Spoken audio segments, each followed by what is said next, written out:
Okay, it's time for the binomial theorem.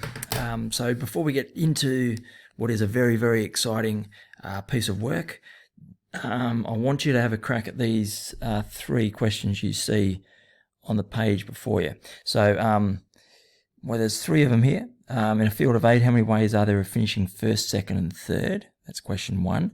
How many ways are there of selecting the top 3 runners in the same race, right? There's eight runners, 8 competitors. How many ways are there of selecting the top 3 runners? So a subtle difference, isn't there?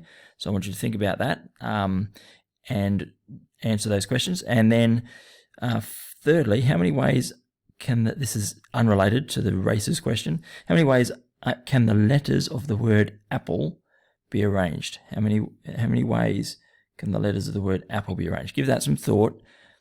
So press pause, give it some thought, do some working out, and then come back and press play. Okay, so in the first question, very deliberately, first, second, and third. So does order matter? We've got eight runners, and we want to select 3 of them, and we want to know how many ways we can do that. But importantly, in this question, how many ways are there of finishing first, second, and third? So if I've got compared to A, B, C finishing in that order, do I want that to be considered differently to that order? And I think we all agree that the answer is yes, because quite clearly order does matter in this question. So 8p3, and we need to be able to convert that into factorial notation without using our calculators. So that's 8 over 8 minus 3, so 8 factorial over 8 minus 3 factorial, or 8 factorial over 5 factorial, which is 8 by 7 by 6. We can work that out in a minute. How many ways are there of selecting the top 3 runners? Now, this is a very subtle difference, but it's now saying, just give me 3 runners, the top 3 runners. Does the order matter here, or are we just after the names of the top 3? So I think we just want the names, don't we? So we're just, in this case, when order does not matter, we just want to know how many ways of selecting 3 from 8, and we know that that means that there's 3 factorial there's 3 factorial ways of arranging those 3, so we're dividing essentially by that 3 factorial. So it's 8 over 3 factorial, 5 factorial. So yes, it's a smaller number, and we can work that out in a moment. Okay, so we've got our results, 336 and 56. Okay, now the third question, unrelated. How many ways can the letters of the word apple be arranged? So this is an arrangement question. These are, remember when we talked about arranging in a line, n items, they'd be n distinct items or objects in a line, or people, then it would be n factorial. Now we've got 5 objects here, but 2 of them are identical. The p's are identical. So how do we deal with that? So what we want to be able to do is to line these guys up, 1, 2, 3, 4, 5, and if they were all different letters, like ST, I'm trying to find stays, for instance, all different. It's not actually a word, but they're all different. So there would be 5 factorial ways of organizing these letters, but apple's got a pair of P's in there. So what we don't want is so let's be original and put one of our combinations down to be apple. If we switch these P's around, so at the moment, if we just say 5 factorial, all right, so let's put down 5 factorial here. So that's, what's 5 factorial? 120. So in this 120, these P's, if I switch those P's around, see if you notice a difference. I just switched them. Is it a different word? No, it's not a different word. So I don't want to include both of those. I want one of them, but I don't want the other. So that means what? That I need to, every time there's, so let's just change the P. The P now appears over here, and it's an L there. Do we want that to be different? No, we don't want that to be different either. So every combination we want to divide by 2, or 2 factorial, because if there were 3 p's there'd be 3 factorial ways of messing those p's around so that the word looked the same. We'd want to remove those. We'd want to divide by those combinations. We'd want to divide in that case by 3 factorial, because there'd be 6 times too many combinations, if you get what I mean. Okay, so 5 factorial over 2 factorial would indeed give us the number of ways the letters of the word apple can be arranged, and that is 120 over 2, so it's 60 ways. So what that 60 does is it means we don't count this one twice, we just count that once only. Okay, so all right, that's all well and good. A couple of favorites from exam papers. How many ways can you, or I better give this a capital because it's a place. How many ways can the letters of the word Mississippi, I think Mississippi's got a couple of P's as well. How many ways can the letters of the word Mississippi be arranged? So, all right, have a go at this one. Press pause, do play. And let's play this game. So we've got 1, 2, 3, 4, 5, 6, 7, 8, 9, 10, 11 factorial. So I've got 11 factorial letters. Okay, and if they were all different, there'd be 11 factorial ways of putting these things, arranging these things, but they're not all different. All right, I need to divide by. Now in this case, I've got 1, 2, 3, I've got 4 S's in there. So I want to divide by 4 factorial, but that's not all. I've got 1, 2, 3, I've got 4 I's in there. So I need to divide by another 4 factorial. So now the product of 4 factorial, and now what else have I got? I've got a pair of P's as well. So I need to divide by 4 factorial, 2 factorial to remove all those repeats, to eliminate them, to dissolve them, to neutralize them. I've still got 34,650 ways I can arrange this word, the letters of the word Mississippi, but in a way that doesn't double up on all those repeats, or triple up, or quadruple up. Okay, all right, there's a place in Sydney, really nice little port suburb, known as Woolloomooloo. What a fantastic name. This is an Aboriginal name, Woolloomooloo. Now I want you to go away and find out how many ways that the letters of the word Woolloomooloo, I'm spelling it very carefully, how many ways the letters of the word Woolloomooloo can be arranged. So pause, do, play. Okay, so we have, in this case, we've got 13 letters, but we've got some repeats. We've got the letter L that turns up 3 times, but the letter O, 2, 4, 6, turns up in 4 pairs of 2. So there's 8 factorial ways of messing those O's around so it looks exactly the same. So we want to remove those repeats, so we do this. Now I'm building into something here, 25,740, although I don't need to be building into anything, do I? Because this is fascinating in itself. Okay, I'm going to cut back now to one more word, and it's the word papa. Papa. Okay. So that's a lovely word, isn't it? We've got 5 letters, but I've only got 2 types of letter. 5 letters, and I've got 3 P's, and I've got 2 A's. So that would be the number of arrangements. So there's only 10 ways of writing out papa in different ways. You could find those 10 quite quickly.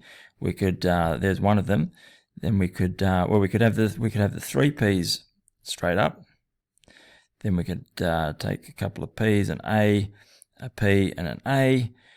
We could take a couple of P's, a couple of A's, and a P.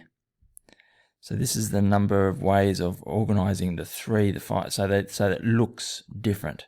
I'm going to get a bit bored with that, but there's 10 ways of doing it. Okay, so now let's move into the binomial theorem, and you'll see where or why I've done this preamble. Firstly, good in the way of in a bit of review. Secondly, we're going to pick up on some of these themes. Okay, so let's look at some expansions. Now, the binomial theorem is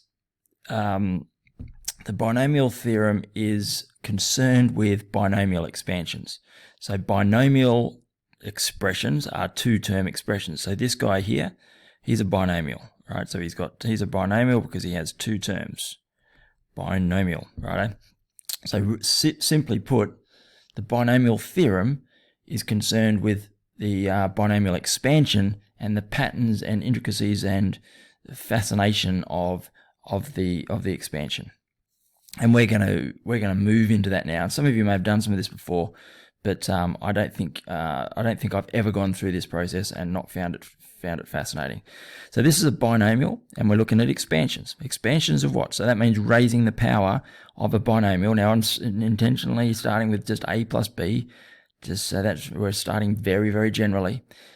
So if I raise that to the 0 power, then like anything to the 0 power, I've got 1. Okay. Now let's have a look at a plus b, and let's raise a plus b now to the power of 1. And our result is a plus b. Okay, no big deal so far. We're moving through this. A plus b now to the power of 2, and things will start to get interesting. Okay, now I'm going to write this in an odd way, and you'll wonder why I'm doing it, but hopefully it'll become clear. A plus b all squared. Righto, so I'm now multiplying a plus b by a plus b. So I'm going to get, all right, I've got AA plus I've got an AB plus I've got a BA plus I've got a B squared. Now I'm going to pause there for a second. I've got 4 terms. I'm going to make a little note over here that I have, that I've got 4 terms. And I want to also think, why is that? Now, I've got all these terms have got 2 elements to them. So what I've got here is essentially I've got 2 elements.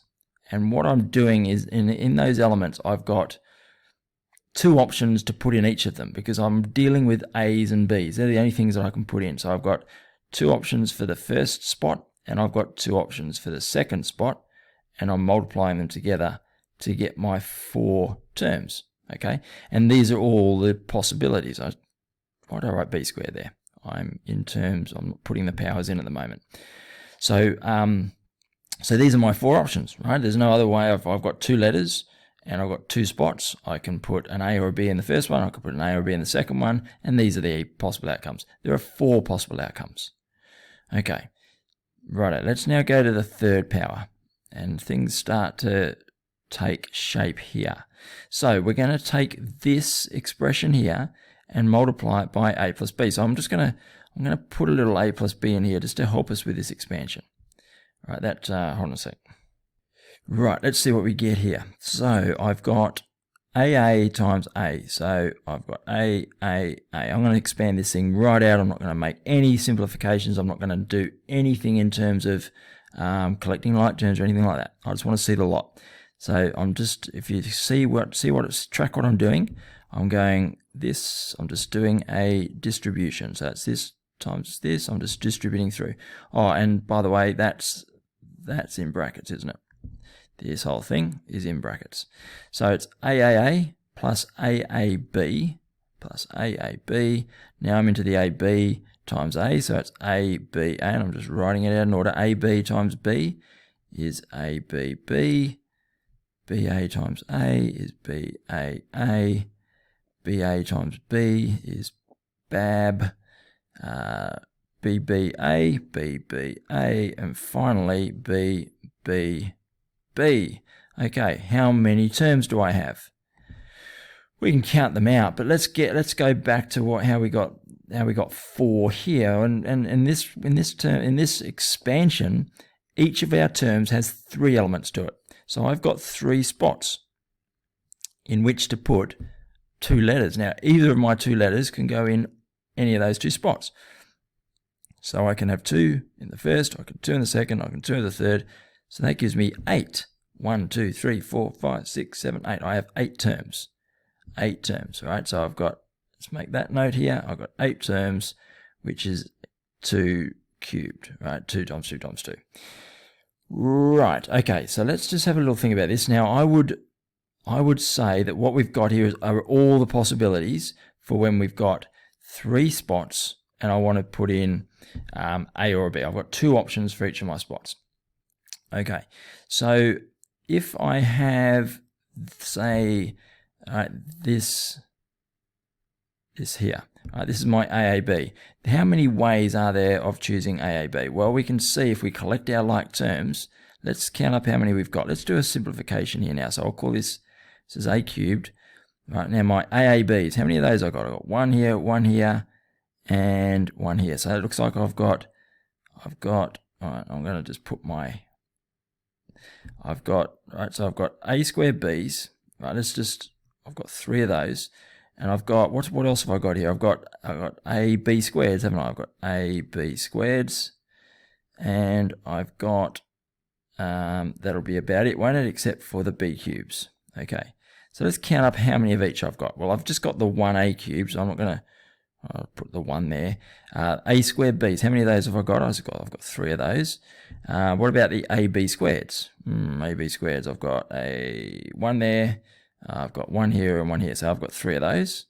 And I've got just the 1B cubed, and if I add up my coefficients now, 1, 3, 3, 1, then sure enough I get the 8, because I've got 8 terms, and I'm just grouping some of them. So the A squared B's and the AB squares, I've got 3 each of those.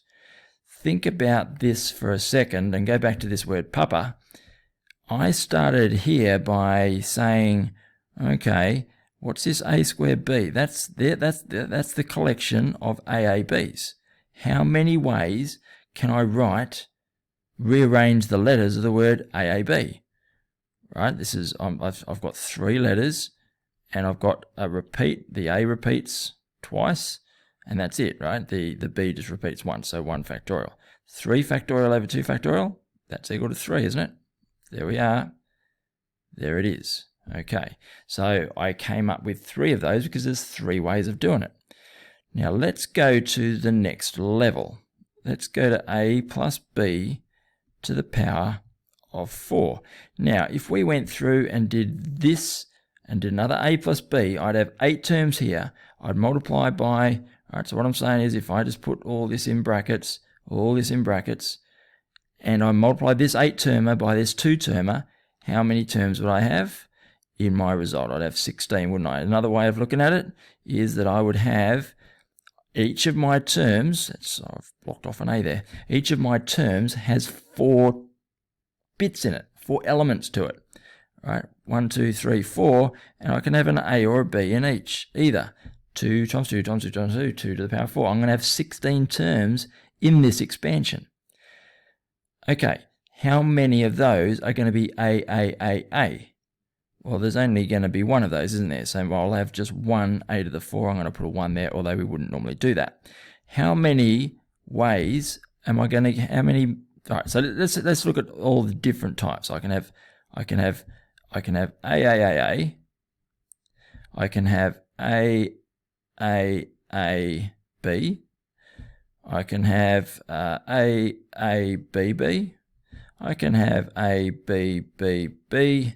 and I can have BBBB. Remember, we're taking A's and B's, putting them in 4 positions, and we're looking at all the combinations. Although we're not interested in repeats, for obvious reasons. Okay, so how many of these 4 A's am I going to have? AAA. Well, there's only going to be one of those, isn't there? There's only going to be one of those. There's only going to be one of these. Right, so we'll get those in place. How many AAABs will there be? So how many ways can I write AAAB? Well, that's 4 letters with a repeating letter of A by 3. So 4 factorial over 3 factorial. What is that equal to? 4 factorial is 24. 3 factorial is 6. So 24 over 6. There would appear to be 4 of those. How many AABBs will there be? So I've got 4 letters, and I've got 2 repeating A's and 2 repeating B's. How many ways can I write AABB? Well, I can write ABAB. I can write AABB. I can write BBAA. There are 24 over 2 times 2, 4. There are 6 ways of coming up with AABBs. How many ABBs will there be? Well, this is going to be, out of 4, I've got 1A, so that doesn't affect things, and I've got 3 Bs. So I'm going to get 24 over 6, or 4. And you can see the symmetrical properties starting to kick in. 1, 4, 6, 4, 1 reads the same forwards and backwards. And there's my expansion. So if I write this out now, I have a to the power of 4 plus 4a cubed b plus 6a squared b squared plus 4ab cubed plus b to the power of 4. Now, have we seen this notation here before? Well, yes, we have, haven't we? Let's go back to my NCR and what it's equal to. N factorial over R factorial, N minus R factorial. All of these are in that format. This one here, that is 4C1. 4 factorial over 2 factorial, 2 factorial, that's 4C2. This one here is the equivalent of 4C3. And this coefficient here, the 1, is the equivalent of 4C4. And this one on this end is the equivalent of 4C0. And if you, I don't know why I've done those brackets, it's because I'm used to a different sort of notation. I'll just remove the brackets, it's confusing matters.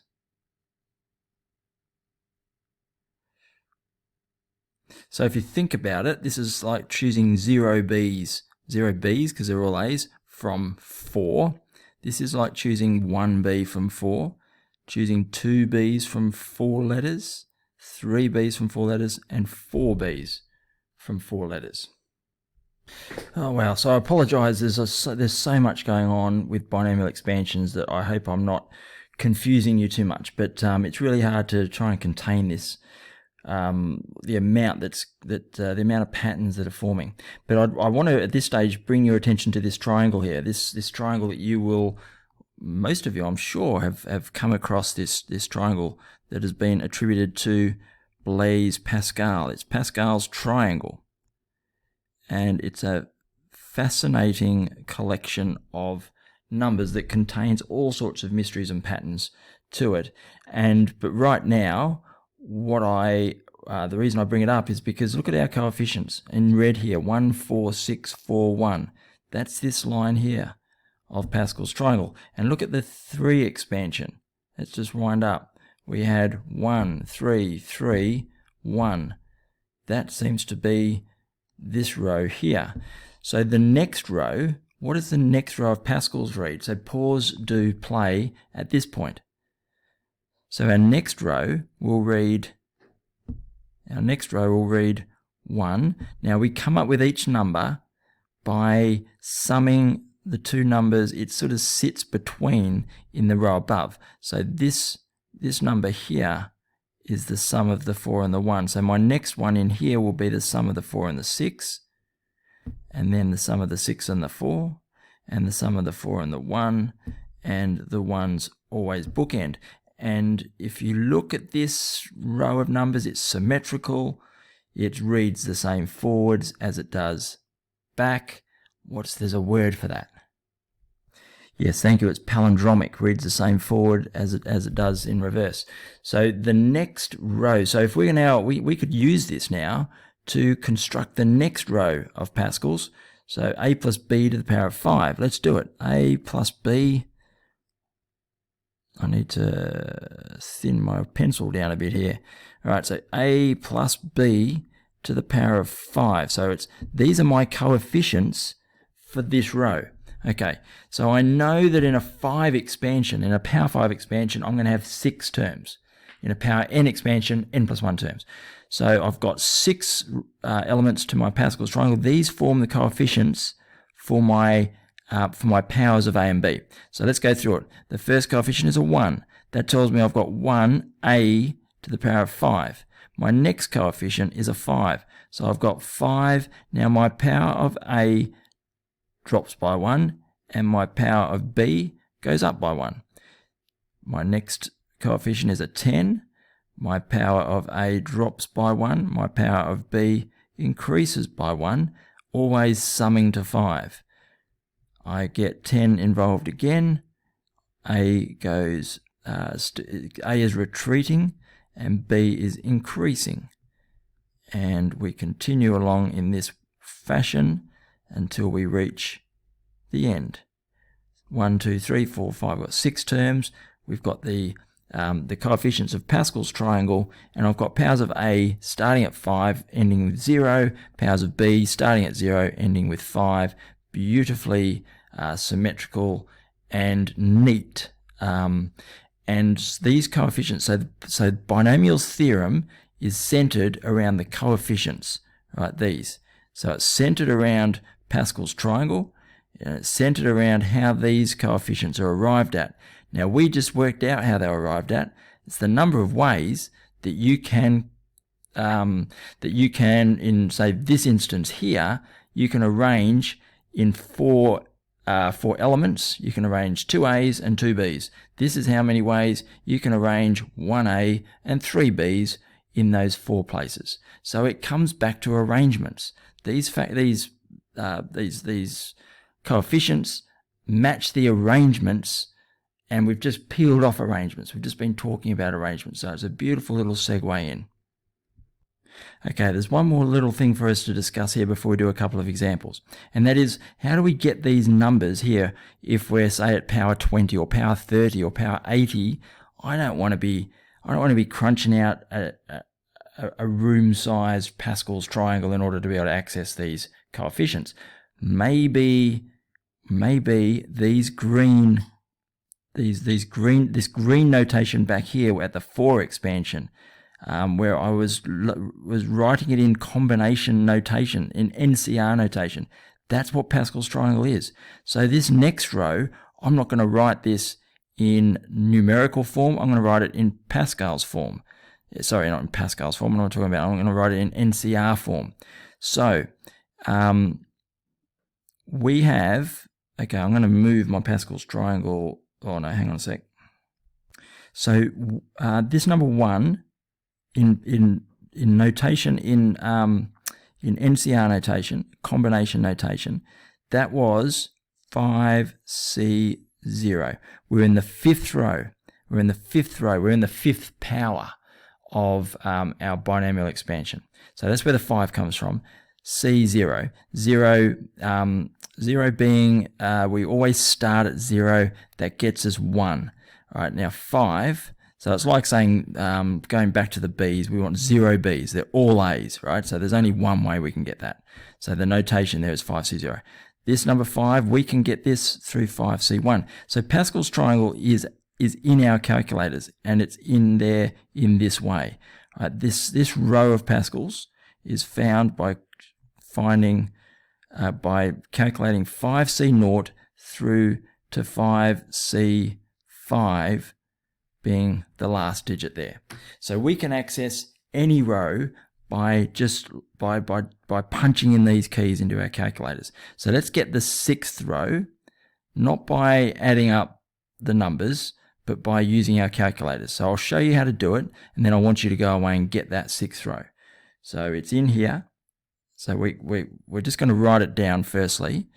So this next row will read 6C0, 6C1, 6C2, and this is going to go all the way up to 6C6, 6C5, 6C6. 0 and 6 are going to have 1 as their value, and these, we're symmetrical here. So 6C1 and 6C5 are going to give us the same result. 6C2 and 6C4 will give us the same result. So that's all going to work out symmetrically. Okay, so go into your calculators and work out these values and come up with this 6th row of Pascal's.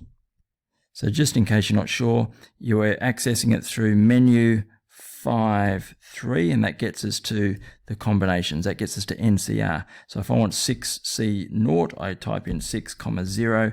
and hit enter, and I get 1. Okay, we're going to do an example here. We're going to work through this one together. It's a power 4.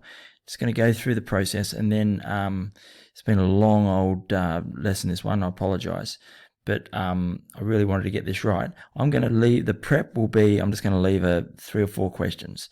I'm not going to leave anything from the textbook for Thursday night's prep. I want there'll be another video with some more examples before we get into those. So let's do this one, and then I'll leave you some questions to do some practice for prep on Thursday night. Okay, so let's look at this expansion. So the expansion is going to have 5 terms in it, and it's going to go like this.